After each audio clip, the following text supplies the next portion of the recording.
Cheikh Oumar noon gandon waawde ɗum jangde ala mo foti waawde jangde kam e enen fuutankoɓe sa yiɗi mbiya hade Cheikh Oumar Fouti arde en meeɗani dañde hono Cheikh Oumar Al Fouti ko Cheikh Oumar yehi ko en cuwa dañcude hono Cheikh Oumar Al Fouti kadi gaddirta Cheikh Oumar Al Fouti ene wawi jangde deftere makko wiyetede Safinati Saada deftere Safinati Saada ne jogui fuɗɗode fuɗɗino ɗum adan ko gotani wiye Fasasi ko Andalusi kañum fuɗɗino deftere nde ko Khalila Yahuja بالمحصب وانزلا ولا تبغي عن خيفه متحولا فأكرم به معنى تحراه منزلا أحق عباد الله بالمجد والعلا نبي له على الجنان مبوه بيتير ابن محيب جاء هد صحراء هد مروتو ودي دفتر ليكو عروضية التخميس الشيخ عمر الفوتي أري ودي دفتر لي التعشير كادي كانغو الشيخ عمر الفوتي وي هذا مكو ود دفتر لي ومو يدي يو الله ينمو نلادو الله خاو ودي نلادو الله كو فازازي ابن محيب بدي هنكو وودي هن دفتر سفينة السعادة دفتر سفينة السعادة كوديو يلي مكة وأمي تون ومعرتا ندين وفدي ود دفتر لي ene hawniga duuɓi makko ko capanɗe jeeɗiɗi heeno jibina heeno jangi heeno yehi gine kadi o jangi toon heeno hajjoyi heeno waɗi jihaadi o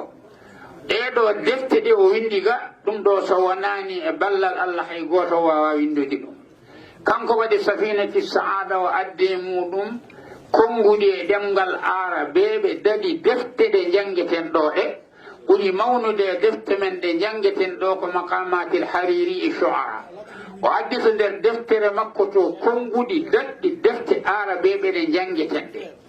deftere nde nde jangetake e Fuuta limaga nde jangetake e Fuuta haɗi ne jangede e Fuuta ko minen almulɓe ɓe emin kersa janginde deftere nde min ganda sa saggini hefsiɗi emin kersa wadde ɗum deftere nde ne tiiɗi sa janginine ne heewi konngudde anda a nannata hoore ma e dundu woni deftere nde jangetake kono noon so Allah jaɓi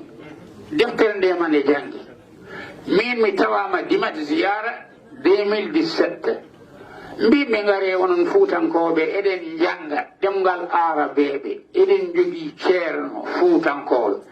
daɗɗo arabeɓe wawde ɗemgal arabeɓe hol sababu en jangata Safinati Saada haɗi en jangude Safinati Saada to ene saɗi tawde ne saɗi ngare mbaɗen commission rewankoɓe wargankoɓe pirten deftere nde mbaɗene juuɗe fuutankoɓe deftere nde wawa jangede goto e yimɓe ɓe ganduɗa ko Louga Allah ko Muntaba Tall wiyete o wimi emen jogui ziyara 2018 ar ziyara o sa ari kalnanen ɗum ceerno Madani yama ma on ko gasi hen ɗo jooɗi ɗo o itti ujunnaje jowimi nda mbaɗa pas ngara garmi toon mbi min komi jangino o mboɗo jangina Safinati Saada kono Allah mum sadde so mboɗo jangina gaddati mo qamus jooɗo yeesam kala ko caggumi qamus saggitani ngare pirten deftere nde ceerno Muntaga wi a ceerno Madani wiya ɗum ne moƴƴino fewi emin joginoga fedde tokkitide ɗum mbimi ndendine kamɓe mabɓe min ƴeewano ɗum firtira ɓe ndendinimi e fedde nde Allah waɗi Tunis naaɓe goto ne tawa e Mali naaɓe ne tawa e Sénégal naaɓe kamɓe Sénégal naaɓe ɓe puɗɗima firtude e deftere nde hono harfuji 10 hen ɗon ɓe jarata ene heddi harfuji 17 Mauritanie naaɓe yo naw hen harfuji 6 Mali naaɓe nawa 6 Tunis naajo o nawa 6 2019 min gartira ko min jogori liggade ko fewne waɗe deftere nde sahine min mbaɗiri hono noon min cuɓimi hen on saaha min hen jeeyami Boun Omar Ly hen jeeya Mamadou Malick Ba to mban ko hen jeeya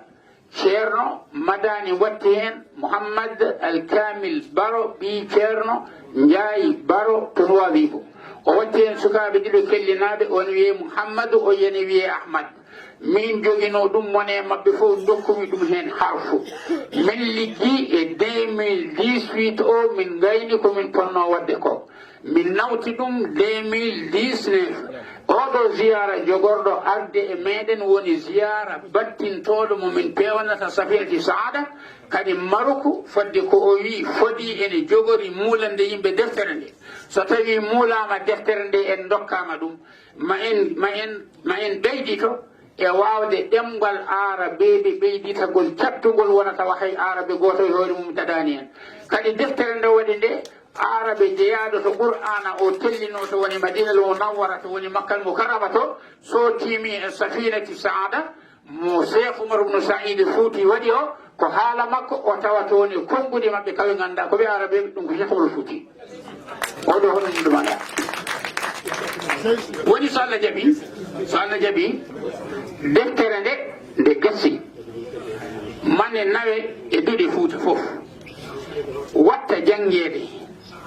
ɓeydoɗene ngalu wawde ɗemgal arabeɓe ngal e ko Cheikh Oumar ibn Saïd al Fouti waɗi ko kadi Oumar ibn Saïd al Fouti sa ruttima to banggue jangde mbiɗen hay goto o fatami sabu omo jogui deftere to lawol tijaniyankoɓe to wiyete ko rimahu kadi dendagal defte baɗaɗe e lawol Cheikh Tidiane ko deftere nde Cheikh Tidiane waɗe deftere nde Cheikh Oumar Fouti waɗi kala ko jiɗɗa e haalde e lawol Cheikh Tidiane ala ɗo mbawɗa rewde so mbiya so wona mbiya Cheikh Tidiane wi Cheikh Oumar ibn Saïd al Fouti wi ɗum ɗo kadi ko tono jeeya ala mo Fouti kadi kanko e hoore makko o sakti islam haysa ni mi yiɗa haalde ɗum no feewi o sakti ɗum no feewi